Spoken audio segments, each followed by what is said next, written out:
Ils ont l'énergie du désespoir. À Septem-les-Vallons, des acquéreurs se battent depuis 6 ans contre leurs promoteurs. Ils ont acheté des maisons fantômes.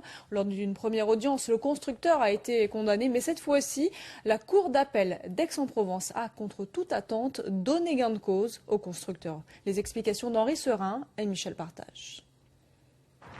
J'ouvre la porte de ma belle maison. Alors là, il y avait le garage.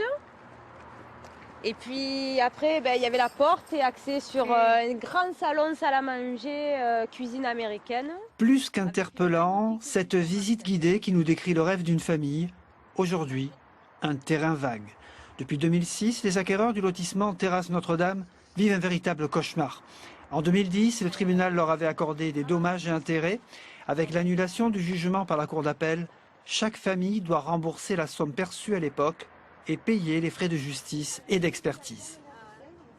On m'a tué le jour où j'ai appris que le juge nous a déboutés. C'est incompréhensif. J'ai posé les questions, on a montré le jugement à toutes les personnes que l'on connaît, à des avocats, des juges, à des personnes sensées, n'importe quelle personne.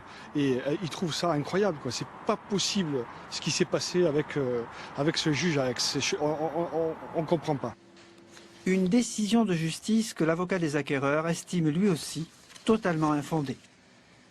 Nous allons très rapidement réagir et saisir la Cour de cassation d'un pourvoi, parallèlement à une procédure que j'engagerai dans les tout prochains jours devant le tribunal de grande instance de Marseille pour faire condamner la SCI à réaliser ce pourquoi elle a été payée et qui consiste tout simplement à construire, livrer, achever les maisons dont elle a désormais l'entière responsabilité.